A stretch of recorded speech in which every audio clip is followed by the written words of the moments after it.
Lomoni, premier but avec Tottenham, mais contre le PSG, c'était écrit. Ouais, c'était écrit. La remise aussi de la tête pour Richarlison sur le premier but, qui est qui Pas était mal, plutôt ouais. intelligente. Il a un peu de chance sur son deuxième parce qu'il y a un contre favorable un peu, mais et sur le premier aussi d'ailleurs, parce que la frappe est déviée par Marquinhos. Mais ces deux pointes-là, ça a plutôt bien fonctionné entre lui et Richarlison. Après, le problème, c'est que quand tu es Tottenham, tu t'organises comme ça très bien. Tu pourras pas jouer comme ça contre Fulham à domicile samedi où tu sortiras pas du stade vivant si tu es Thomas Frank et les joueurs. C'est pas possible. Tu étais là surtout pour faire déjouer le PSG plus que pour jouer.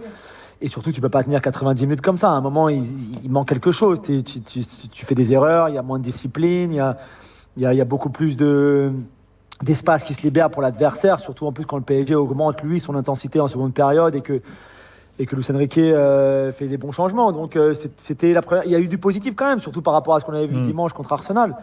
Mais ça reste trop moyen, même en marquant 3 buts à l'extérieur, pour pouvoir battre une équipe comme le PSG, même avec des Barcola qui servent à rien, des Njantou et tout ça. Arsenal-Bayern était une des grosses affiches du soir. Polo, que faut-il faire avec Manuel Neuer? Pardon? Que faut-il faire avec Manuel Neuer? Bah rien, tu le laisses à sa place, pourquoi? D'accord. Il a fait une erreur et voilà, c'est ce que veut te répondre Polo. Regarde les matchs un peu en Bundesliga, quoi. Deux erreurs. Non, mais ce soir, on peut dire qu'il fait une grosse Mais erreur. oui, mais il en a fait Ça une arrive, aussi. ça arrive. Il en a fait aussi contre Union Berlin. C'est pas ça En qui change Bundesliga. de son statut. D'accord, donc il n'y a pas de débat. Bah bien sûr que non. Si, toi. Très bien. Bah oui, moi je maintiens mon débat. Bon, c'est quand même la première défaite du Bayern, donc et Neuer y apprend quelque chose. Ouais, je sais pas. En fait, moi, j'ai un problème d'analyse de cette rencontre, non pas la défaite, puisque Arsenal était supérieur. Ce qui est important, c'est que le Bayern se fait encore prendre un but sur corner. Je l'avais évoqué lundi, les 2 buts encaissés lors de la rencontre à domicile ce week-end contre Fribourg. Ça devient systémique un peu, le fait d'encaisser des buts, comme en plus c'est la spécificité et la spécialité du club londonien, ça devient compliqué. La deuxième chose, c'est que les gens qui ne connaissaient pas Lennart Kahl l'ont vu, ce que c'est quand même, le petit gamin de 17 ans. Je sais pas en fait analyser vraiment cette rencontre dans le contexte en fait, parce que moi je pense que depuis quelques semaines, le Bayern est un petit peu moins bien.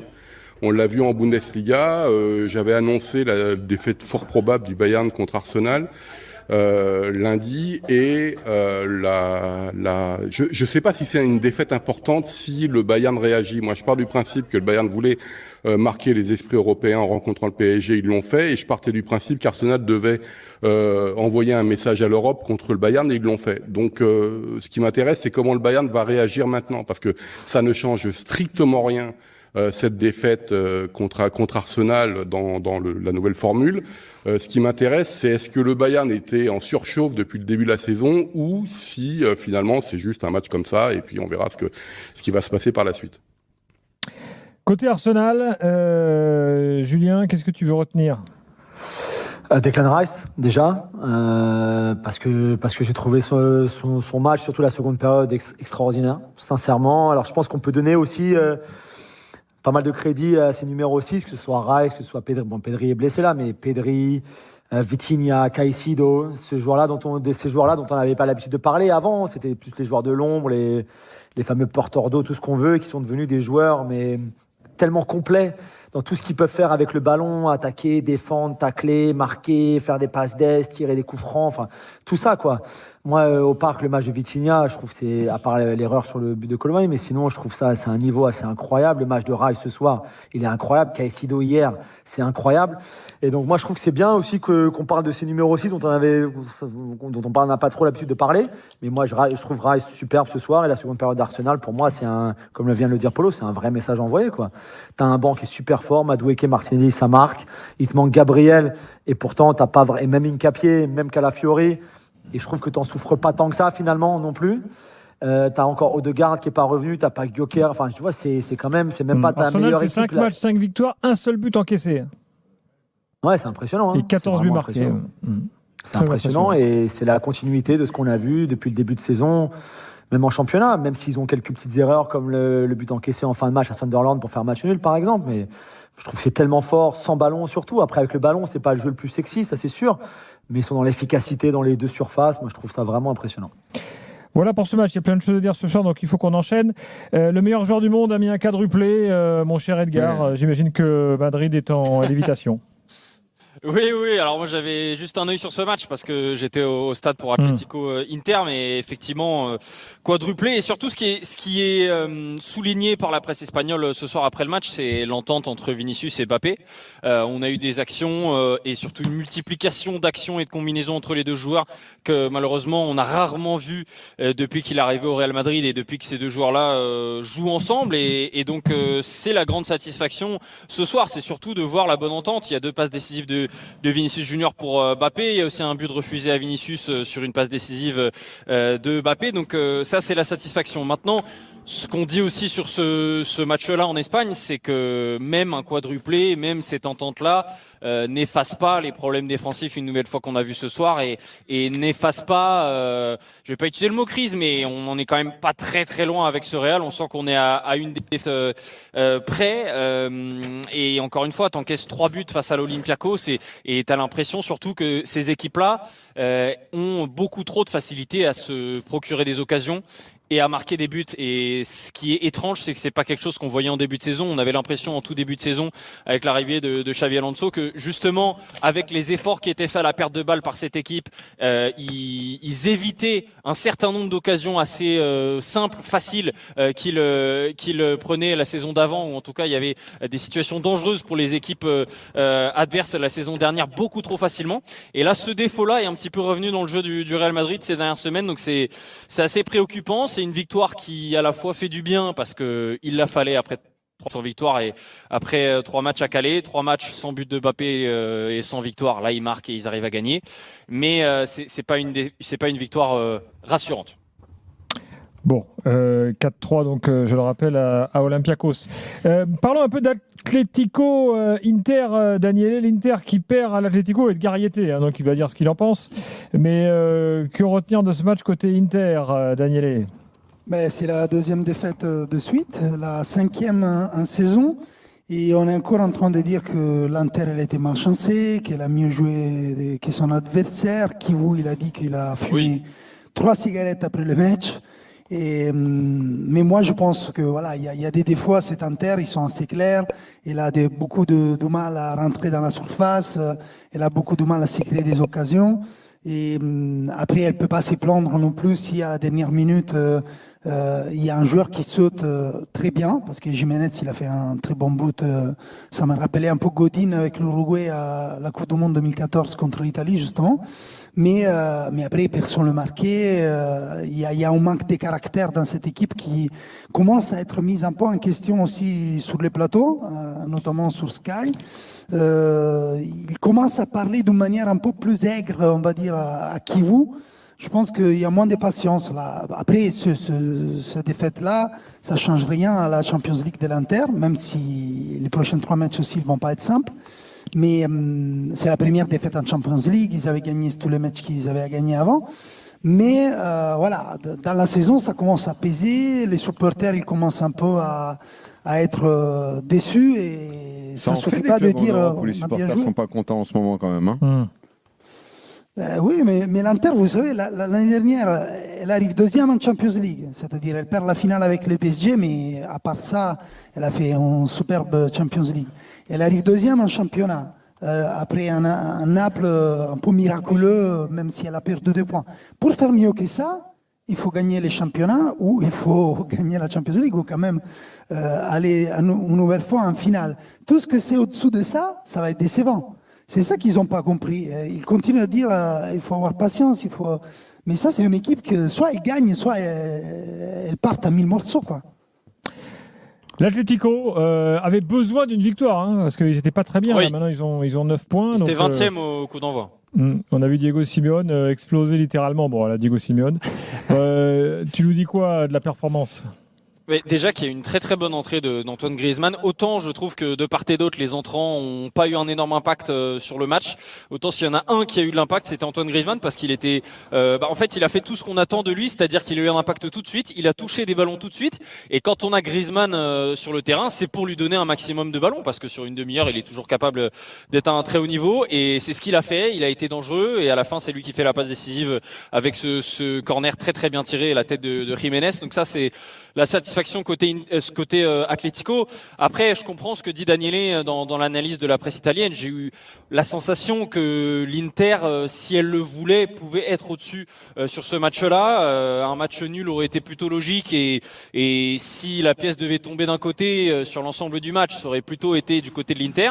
Mais c'est un petit peu aussi le symbole de l'Atlético en ce moment, c'est-à-dire qu'ils ont eu beaucoup de malchance, on va dire, ou de manque de réussite sur le début de saison. Et maintenant, depuis quelques semaines, même si le contenu, alors il y a eu une période où le contenu était vraiment convaincant, là on est sur un contenu qui est parfois un petit peu poussif, mais où ça commence ça continue à tomber du bon côté pour eux. Et ils sont allés chercher ce but dans les derniers instants. Jiménez, en plus, c'est une belle histoire parce que c'est un joueur qui a beaucoup souffert avec la blessure. Il y a eu des interrogations cet été sur est-ce que l'Atlético pouvait vraiment miser sur lui, et on peut toujours miser sur lui quand il est là, et donc ça c'est la belle histoire. Maintenant, si je dois mettre quand même un petit bémol à cette équipe ce soir, ou à un joueur en tout cas, c'est Julián Alvarez. Même s'il marque le premier but, je trouve que, et c'est pas la première fois cette saison, on l'a vraiment quasiment pas vu du match, et je trouve qu'il pèse vraiment pas assez sur le jeu de cette équipe, surtout quand tu es un attaquant qui a les qualités techniques et même physiques, c'est-à-dire dans la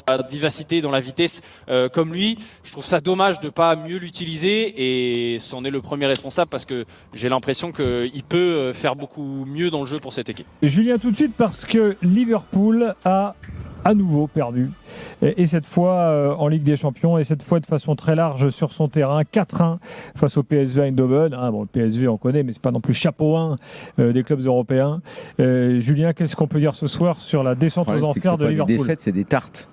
Ouais, c'est la troisième match de suite où tu perds par 3 buts d'écart. Hein. Tu as perdu 3-0 à City, 3-0 à domicile contre Forest, et là tu perds 4-1 à domicile. C'est pas tenable. Il a encore des mots, Arnaud Slo? Ah là, le pauvre, il était complètement perdu. Alors, on avait dit lundi soir déjà qu'il avait l'air vraiment perdu samedi en championnat contre Forest. Là, c'était encore pire. Alors oui, c'est vrai, si tu regardes l'ensemble de la rencontre, ou aussi les stats, c'est un match qui peut tourner dans leur faveur, c'est sûr. Sauf que pour l'instant, il n'y a rien qui tourne dans leur faveur. C'est la 9e défaite en 12 matchs, toutes compétitions confondues. Ils ont perdu 6 sur 7 en championnat sur les 7 derniers. Là, il y avait eu la victoire contre le Real, d'accord, à 1-0 en Ligue des Champions à domicile. Mais c'est une humiliation totale aujourd'hui, sincèrement. La main de Van Dijk pour commencer après 5 minutes de jeu, elle est inacceptable. Vraiment inacceptable pour un joueur comme lui. Le match de Salah ce soir, il est. Enfin, autant on en avait parlé un petit peu lundi, dans une des raisons pour expliquer le mauvais passage, c'est aussi la forme individuelle qui est très pauvre de certains ou des leaders en tout cas. Mais ça là aujourd'hui, c'est incompréhensible. Je sais pas ce qui se passe, mais c'est pas possible. Donc en plus, McAllister, Gravenberch, c'est aussi pas bon. Konaté encore sorti avant la fin du match, c'est pas bon. Tu finis avec 2 défenseurs comme samedi dernier, et bien sûr tu t'exposes défensivement et tu prends encore un but derrière. Je sais même pas, Ekitike se blesse, donc je fais rentrer Isak, on l'a dit, à court de forme, qui met pas un pied devant l'autre. Tu vas dans le mur complet, et je sais pas comment tu fais pour éviter le mur. Changer de coach peut-être? Ah bah là, oui. Oui, tu penses que, je sais pas si le coach c'est vraiment la seule. C'est toute une intersaison qui a été foirée. Ce recrutement, il fait parler depuis le premier jour, et dans la foulée, le mec ne fait rien de tous les joueurs qu'il a. Le problème, il est venu d'un dérapage de la politique sportive. Et ça va se réparer en changeant d'abord l'entraîneur, en remodifiant un peu Je pense qu'ils sont partis pour un petit moment de merde, parce qu'ils ont fait des erreurs graves cet été. Donc les erreurs graves, c'est d'aller chercher Isak, Wirtz, ouais. Kerkez. C'est de dépenser autant pour des joueurs au même profil qui ensuite sont forcément dans une concurrence qui devient ingérable pour un coach. Ouais, peut-être. Non, mais il a sa part de responsabilité, c'est sûr. Après, là, maintenant, il ne pense pas à le limoger, qui pourrait venir le remplacer non plus. Mais on fait que de le dire chaque semaine. Maintenant, il faut qu'il trouve les solutions aux problèmes. Et au final, comme on le disait lundi soir aussi, il y a plus de problèmes qui s'ajoutent que lui qui trouve même le début d'une solution. Donc forcément, il y a un moment où ce sera plus tenable, ça c'est sûr. Bon, on va voir comment Liverpool réagit. Tiens, ça me fait penser qu'on a enregistré cet après-midi toute une série de podcasts After Afrique pour présenter tous les groupes à la CAN. On avait un spécialiste du foot égyptien qui nous disait que c'est la grosse panique en Égypte du fait du niveau de Salah, parce que ils se disent carrément qu'en fait c'est mort, ils n'ont aucune chance de gagner la CAN, vu que Marmouche joue jamais et que Salah est nul. Bon, ça tu vois, Salah inquiète de partout. Oui. Mais juste si on change de coach, on fait quoi? On rappelle Klopp? Enfin, je sais pas, t'as qui sur le marché? Julien? Je sais pas, c'est la question. Samedi, tu vas à West Ham. Alors là, si tu n'arrives pas à battre. Tu vas à West Ham, si tu n'arrives pas à battre West Ham, c'est compliqué. Mais je sais pas qui pourrait venir et surtout qui voudrait de ce chantier-là. Oui, enfin, c'est Liverpool, je pense que tu as. Ce chantier-là, c'est pas la question. Tu as de nombreux coachs qui sont prêts à venir à pied, je pense. C'est qu'à un moment, c'est jamais vu de continuer alors que tu prends des tartes pareilles, parce que le message, il passe plus. Tout le monde tout le monde est en déroute, et donc c'est une décision que tu prends naturellement. Je crois qu'on a un problème de liaison avec Julien. Ouais, une fois n'est pas coutume. C'est ça. Francfort-Atalanta. Tiens, Polo, sur le numéro WhatsApp de l'After, il y a un message pour toi de Anne-Marie qui nous dit: message pour Polo, comment expliquer l'implosion de l'Eintracht en deuxième mi-temps, 3 buts en 10 minutes. Vendre les top joueurs, c'est bien, mais la défense est une des pires de la Champions League. Top Moller est-il en danger? Demande Anne-Marie. Moi, je pense que Top Muller est en danger depuis longtemps. C'est-à-dire ce qu'on a vu ce soir est à l'image de ce qu'on voit à Francfort depuis un certain temps. C'était de toute façon cette rencontre la plus intéressante de la J5 pour les clubs allemands. Comme je dis, pas intéressante sur le jeu, la plus importante en tout cas dans le nouveau format de cette course de spermatozoïdes là, à morphologie altérée. Tu as comment ça s'appelle, c'est très intéressant parce qu'il fallait absolument déjà que Francfort ne perde pas et il fallait plutôt l'emporter pour essayer d'avoir les fameux 10 points. Ce qu'on a vu ce soir, c'est ce qu'on voit lorsque Francfort n'est pas en place. C'était un match très important et ils se sont plantés dans les grandes largeurs contre une équipe italienne, l'Atalanta, qui était supposée en crise. L'Atalanta a été supérieure dans tous les niveaux. On a eu une fois de plus la trouille de Francfort. Je rappelle que ce week-end, ils menaient 4-1 à Cologne et ça se finit à 4-3, tu sais pas pourquoi. Qu'ils avaient battu Galatasaray 5-1 et ils se prennent 5-1 2 fois de suite, dont Liverpool, qui est aussi en crise. Donc ça pose énormément de questions. Et je pense au directeur sportif Krösche qui, depuis plusieurs journées, dit qu'il va falloir arrêter de dire qu'il faut développer les joueurs et qu'il va falloir arriver à maturité très rapidement, que ce soir on n'a pas été assez bon, qu'il y a des joueurs qui n'ont pas, de mon point de vue, le niveau Ligue des Champions, on l'a vu avec Collins, le défenseur central. Ce qui n'est pas acceptable, c'est que tu arrives à 0-0, tu ne sais même pas comment, à la mi-temps, et que tu te prends 3 buts en 5 minutes, ce qui est à peu près ce qui arrive à Francfort régulièrement. Ensuite, pour répondre à Anne-Marie, il est vrai que défensivement c'est compliqué, mais n'oublie pas que le football allemand est porté sur l'attaque, et ceux qui disent que les défenseurs sont pas bons ne sont pas ceux qui regardent les attaquants qui marquent aussi quasiment le plus de buts en Europe, aussi bien en Bundesliga évidemment qu'en Ligue des Champions. Donc en fait c'est une question d'équilibre des équipes, elles sont portées vers l'avant mais elles ne font pas spécialement le boulot. Ensuite ce soir, qu'est-ce que tu veux que... Moi, je suis c'est pas que je suis en colère, parce que je suis pas supporter de Francfort, mais je vois semaine après semaine ce Francfort qui n'évolue plus spécifiquement, où on sent que dès qu'il y a quelque chose qui va pas, il faut voir le nombre de passes ratées ce soir. Ça, c'est de la trouille, ça, encore une fois. Et c'est très académique. Il y a des moments où on a l'impression, ils s'amusent, je les ai vus plusieurs fois, s'amuser dans leur propre surface, dans cette fameuse mode de relancer dans la propre surface. Il y avait l'Atalanta qui les attendait tout le temps. Il suffisait de perdre le ballon et hop, ça faisait but pour l'Atalanta. Tout ça fait que ils se sont mis dans une belle panade, l'Eintracht, que maintenant, pour aller chercher les 10 points, il faudra l'emporter à Karabakh, ce qui va pas être si évident que ça, pour une finale contre Tottenham à domicile, qui devrait jouer le top 8 normalement. Donc, encore une fois, la liste de courses était compliquée. Elle l'est en pratique, elle l'était en théorie, elle l'est en pratique. Moi, je pense que Krösche doit faire quelque chose avec Top Muller parce que le petit assistant de Nagelsmann doit évoluer. Et encore une fois, il ne faut pas faire que développer des joueurs. Il faut aussi au bout d'un moment, avoir des équipes qui sont à maturité. Et pendant ce temps-là, l'Atalanta, qu'on disait moribonde, mine de rien, a gagné à Marseille et gagne ce soir à Francfort. C'est vrai que c'était une équipe en crise, mais elle a changé d'entraîneur entre-temps. Elle a eu Palladino, tous les joueurs, ils ont dit qu'il a apporté de la sérénité, que là, ils se sont compris. On a vu Lookman jouer encore une fois à son propre niveau. Il n'est pas encore 100%, mais bon, 70, lorsqu'on l'avait vu à 35 plutôt.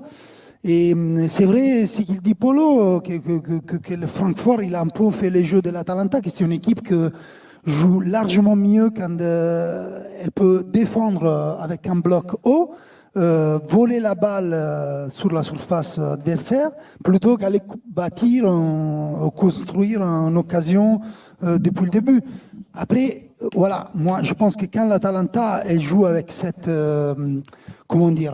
légèreté, et quand elle a des espaces à attaquer en vertical, parce que l'erreur de Francfort, c'était aussi à un certain moment de donner de l'espace sur le terrain, de devenir une équipe longue. Si elles avaient fait bloc bas comme elle a fait à un certain moment pour la première mi-temps, je pense qu'elle aurait joué un match différent. L'Atlético de Madrid, il a fait la même chose à l'inverse. C'est-à-dire, quand elle a fait bloc bas, elle a donné à l'Inter les clés pour gagner le match. Quand ils sont montés sur le terrain, ils ont mis en difficulté l'Inter. En fait, c'est l'équipe adverse qui fait les scénarios. On ne peut pas jouer toujours de la même manière. Voilà.